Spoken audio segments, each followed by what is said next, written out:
I'm Lina.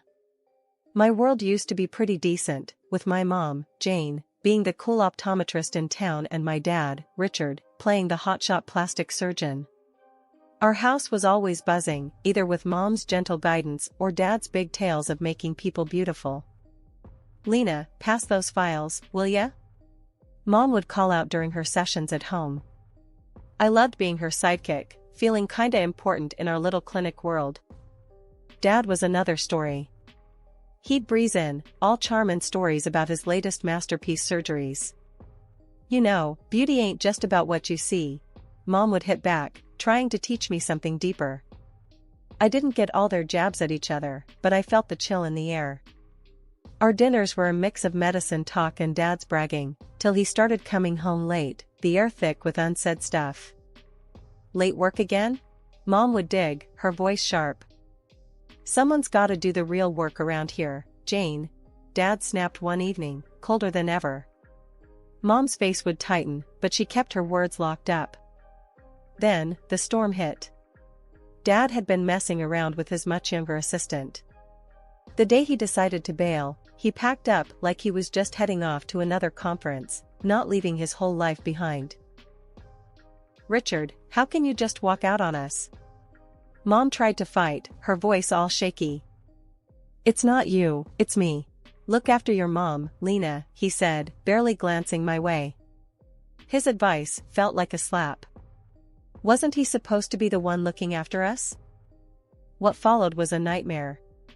Mom dove headfirst into a depression so bad, it felt like she'd vanished. We had to ditch our home for a cramped apartment, all cause Dad decided he wanted the house for himself and his new chick. Why's he doing this, Mom? I couldn't wrap my head around the mess. People change, Lina. Or maybe they just show their true colors. We'll get through, she whispered, but it was like talking to a ghost. She was out of it, barely holding on. We were sinking fast, and then came my grandparents, throwing us a lifeline with all the love and backup we needed. Your mom's stronger than she knows, Lina. We'll help her back on her feet, Grandpa would say, him and Grandma standing like two pillars by our side. They never trash-talked Dad, but the lesson was clear, family's what you have when the world turns its back. Then came the final blow. Dad wanted the house, all for himself and his new family. Mom was too beaten down to fight, nearly letting him have it all. But then, my grandparents stepped in, guns blazing. They hired a lawyer who fought tooth and nail, managing to claw back half the house's value. That house got sold, and with that money, Mom could afford a small apartment for us. Life took a nosedive after Dad bolted. Mom, once vibrant and full of life, became a shell of herself. Our new digs? A cramped apartment that felt more like a box than a home. The shift from our comfortable life to this was like night to day, and not in a good way. Mom's clinic work dried up. She'd stare at the phone as if willing it to ring, but it sat silent, a mocking reminder of how far we'd fallen. The days she managed to drag herself to the clinic were victories, but they were few and far between. Lina, breakfast. She'd call out on her good days, her voice lacking its usual warmth. I knew those days. It meant she was trying, for me. I'd shuffle into the kitchen, finding her staring out the window, coffee untouched. You okay, Mom? I'd ask, even though I knew the answer. I'm fine, honey. Just tired. She'd lie, plastering on a weak smile that didn't reach her eyes. School became my escape. It was there I could pretend everything was normal, that my family wasn't crumbling. But kids talk, and it wasn't long before whispers of my dad's affair and our fall from grace reached my ears. Hey, Lina, heard your dad left 'cause he got tired of your mom. That true? Jack, a kid with too much mouth and too little sense, sneered one day. Shut it, Jack. You don't know anything. I'd snap back, fists clenched. I learned to fight with words, my tongue as sharp as any knife. At home, the silence was deafening. Mom and we were like two ghosts, passing each other in a fog of sadness. But then, Grandma and Grandpa stepped in. They were our rock, refusing to let us sink further. Jane, you can't let this beat you. You're stronger than this, Grandpa would say, his voice firm yet filled with concern. I know, Dad. It's just hard, Mom would respond, her voice a whisper, her spirit broken. Hard? Life's always hard. It's about getting up, dusting yourself off, and going again. Lina needs you. Grandma would chime in, no nonsense as ever. Their visits brought light into our dim world. They helped with bills, groceries, and most of all, they brought hope. Hope that things could get better, that we weren't alone. Lina, why don't you help me with this?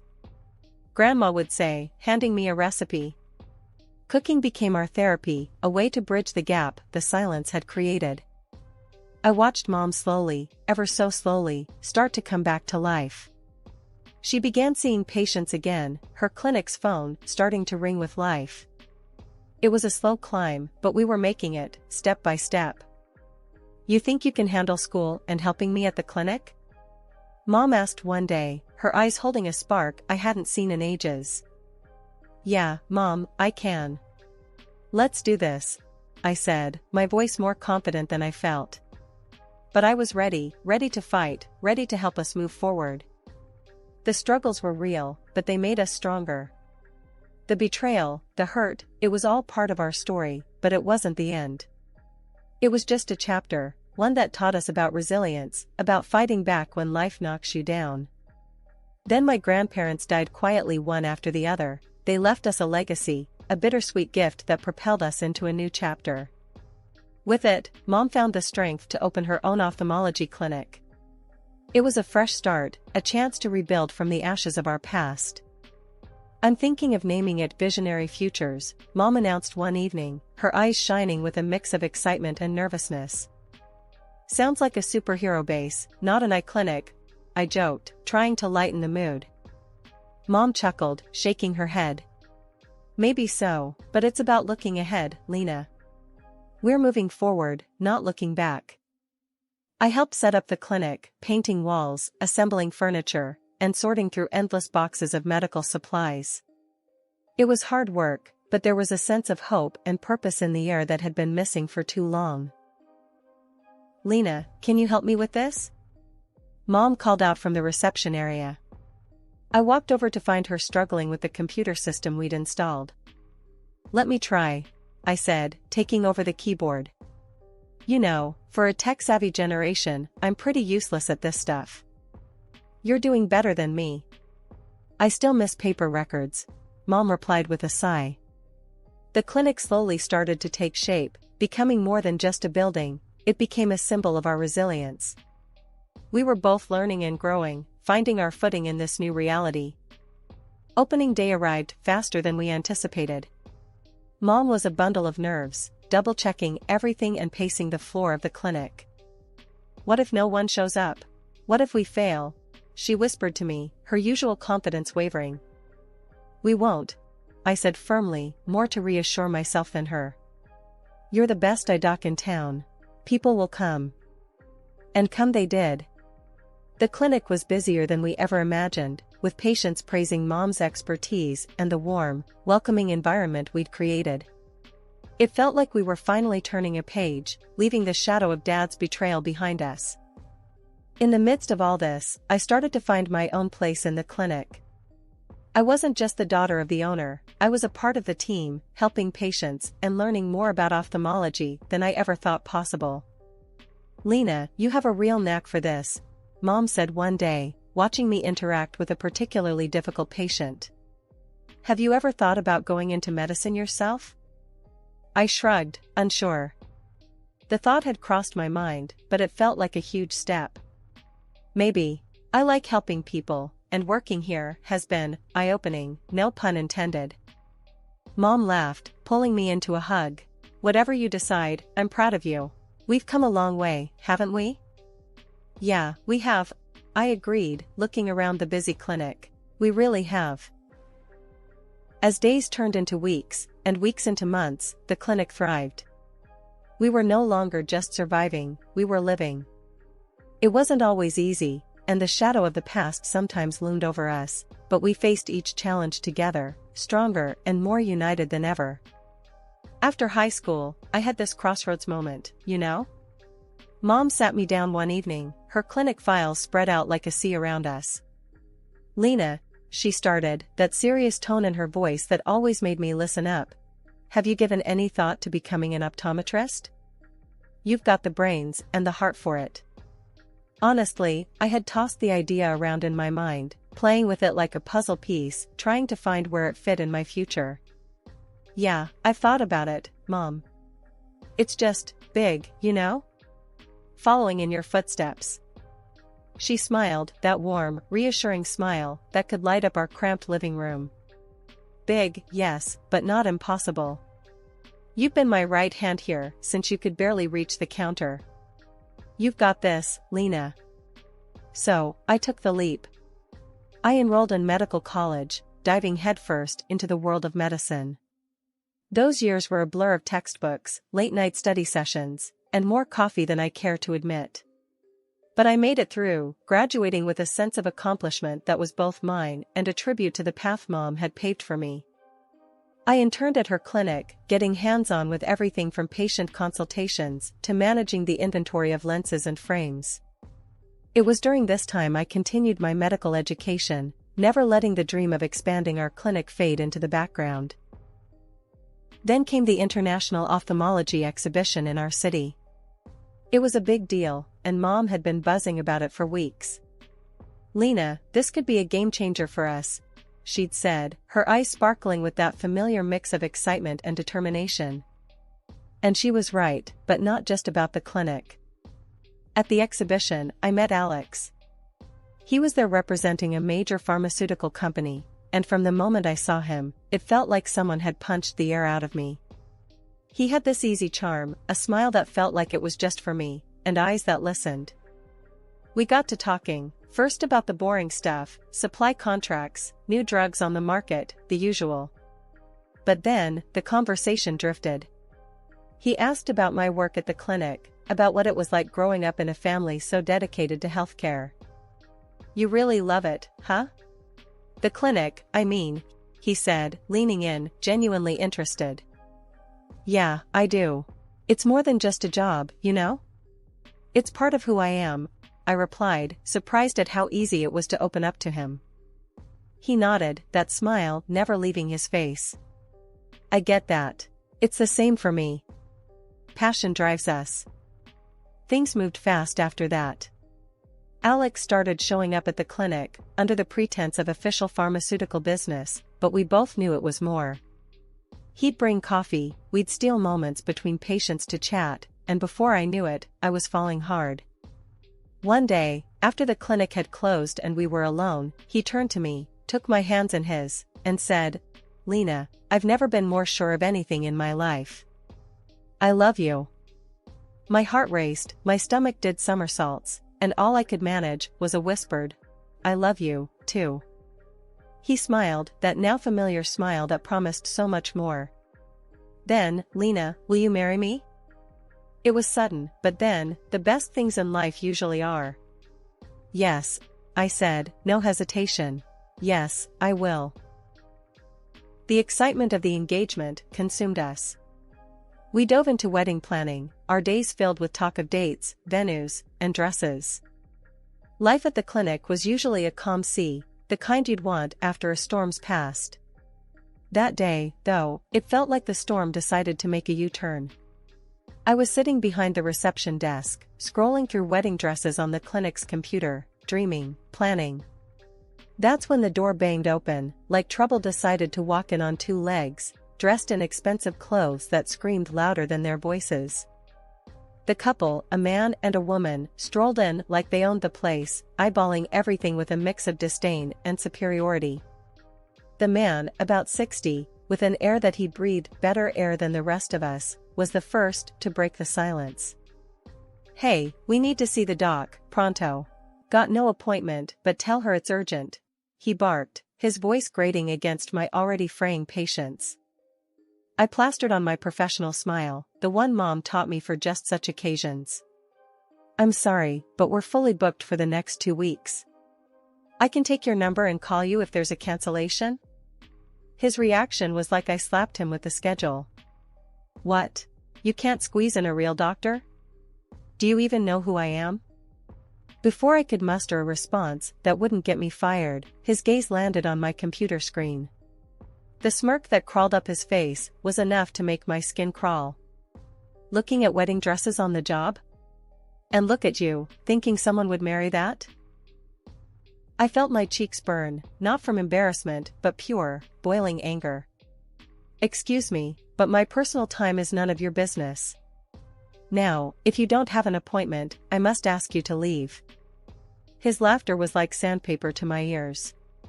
This is how you treat people here? No wonder this place looks like a dump. And you, girl, ever thought of visiting a plastic surgeon? That nose and those lips could use some work. I was about to launch myself over the desk and show him exactly what this girl could do when Mom came out. Her timing was always either perfect or disastrous, depending on how you looked at it. Her eyes widened in shock. Richard? The atmosphere turned electric. Richard, the illustrious father who'd taken a hike from our lives, looked like he'd just swallowed a bug. And who might you be? His voice was laced with feigned ignorance, but the venom was palpable. Mom's backbone turned to steel. The mother of the girl you've just insulted, she shot back, her tone slicing through the tension like a scalpel. His companion, a walking advertisement for plastic perfection, piped up. Let's go, honey. This place isn't worth our time. That's when Mom turned to me, her voice loud enough to cut through the standoff. Lina, this piece of work is your biological father. Be thankful he left, we're better off without his delightful company. The man, my so-called father, Richard, recoiled as if Mom's words were physical blows. His arrogance deflated slightly, revealing a flicker of something else. Was it guilt? Or just surprise at being confronted so directly? You can't talk to me like that, Jane. I've achieved things you wouldn't even dream of. He shot back, trying to recover his earlier bravado. Mom snorted. Achieved? Destroying families? Abandoning your daughter? If those are achievements, then yes, you're quite successful. The room felt too small for the growing tension. I stood there, rooted to the spot, watching this surreal exchange between my parents. It was like watching a car crash in slow motion. You want to look away, but you just can't.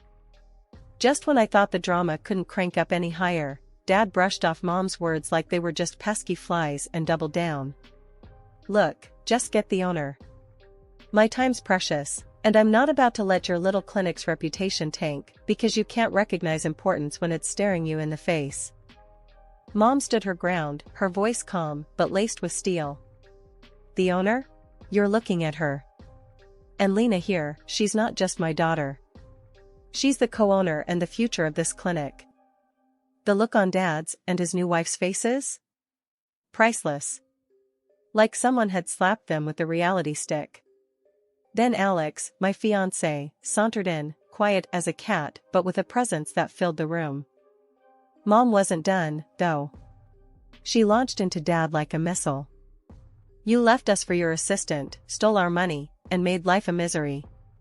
But look at us now. We're standing strong, and frankly, I thank God we're rid of a nobody like you. Dad tried to puff himself up, all indignant like. Changed my mind about this place. Got my own clinic with top-notch specialists. Just needed a quick consult while on the road, that's all. That's when Alex, bless him, chimed in. Your clinic? Aren't you the same guy who botched that surgery on the Hollywood star? Got your license yanked and left drowning in lawsuits? You could practically see the steam coming off Dad. His face went from red to ghost white. That's all lies. I'm well respected in my field. Alex didn't skip a beat. Respected? The only thing you're leading in is the race to the bottom. Bankrupt, tangled in legal troubles, and now this pathetic show? Not much of a legacy. Dad just soaked it all in, face getting redder with every word, until he couldn't take it anymore. That's a load of bull. He exploded, his voice cracking under the pressure. I'm a legend in plastic surgery. My hands work magic. He gestured dramatically towards his wife, as if she was his masterpiece exhibit. Mom, Alex, and I couldn't help but take a good look at her, and, well, let's just say it wasn't a pretty sight. The work he'd done was questionable at best. Seeing our reactions, Dad's wife lost it. She hurled insults at him like grenades, her voice sharp and cutting. "Bad doctor. Bankrupt. You're a disgrace." And with that, she stormed out, leaving a silence that echoed off the clinic walls. Dad, now alone and looking smaller than I'd ever seen him, slunk off after her without another word. It was like watching the end of a sad, twisted play. After my dad and his wife made their less than graceful exit, the clinic felt lighter somehow, like we'd just aired out a room that had been closed off for too long. Mom and I shared a look, a mix of relief and disbelief. Alex stood by the reception, a silent but solid support system. "Can you believe that just happened?" I broke the silence, still reeling from the encounter. Mom let out a laugh, the tension in her shoulders easing. "Believe it? I lived it. And honestly, Lina, I'm just glad it's over." Alex came over, putting an arm around me. "You both handled that brilliantly. If that was me, I don't think I could have kept my cool." I smiled, leaning into him. "We've had a bit of practice dealing with difficult patients, but he's on another level." "Yeah, well, he's gone now. And from what I've seen, he won't be back anytime soon," Alex added, ever the optimist. Mom nodded, her gaze thoughtful. "It's strange. For so long, the thought of facing him seemed like the ultimate showdown. Now that it's happened, it feels like, I don't know, like closing a book I've been reading for too long." "That's because we're on to the next chapter," I said, feeling a surge of hope. "And this time, we're writing it on our terms." As the day wound down, I found myself staring at the door Dad had walked out of. It was just a door, but it felt symbolic, like the barrier between our past and our future. "Thinking about locking that door and throwing away the key?" Alex joked, coming up beside me. "Something like that," I admitted. "But more about all the doors that are still open for us." Mom joined us, her arm linking with mine. "He may have left a shadow here once, but we're the ones who choose what fills this place now. Love, care, and a whole lot of hard work." "Yeah, and a no jerks allowed policy," I added, earning a chuckle from both of them. As we locked up the clinic that evening, the sunset painted the sky in hues of hope and promise. The departure of shadows wasn't just about Dad leaving, it was about us stepping out from under the weight of his influence, ready to face the light of a new day. A few months down the line, the wedding bells were ringing. Me and Alex tied the knot in this cozy little ceremony. Just a bunch of our relatives and close friends, the kind of people who'd been there through thick and thin. Dad? He was nowhere in sight, which suited me just fine. The day was perfect without his shadow looming over us. Chatting with some of the docs we knew, the gossip mills were churning. Turns out Dad had crashed and burned, big time. Debts up to his eyeballs, and his last bit of property snatched away to cover some of them. And the cherry on top? A lineup of angry patients with botched jobs ready to take him to court. Karma's a real kicker, ain't it? "So, he's really tanked, huh?" I said to Mom over coffee one morning, trying not to sound too smug about it. Mom sighed, her eyes a mix of relief and something a bit softer, maybe pity. "Seems like it, Lina. But let's not dwell on it. We've got our own lives to live." "Yeah, you're right," I replied, feeling a twinge of, I don't know, something. Not exactly sadness, but close. "It's just crazy, you know? After everything." Alex, ever the voice of reason, chimed in. "Life's about moving forward, not looking back at the debris. We've got a lot to be thankful for." He was right, as usual. The wedding was a blast, a real celebration of new beginnings. And with Dad's drama finally in the rearview, it felt like we could breathe again, really breathe. "Our little family's got a bright future ahead," Mom said, her hand finding mine. "Let's focus on that." And that's exactly what we did. The clinic thrived, Our marriage was full of love and laughter, and the shadow of Dad's legacy faded into nothing more than a bad memory. We were building something new, something ours, and nothing could drag us down.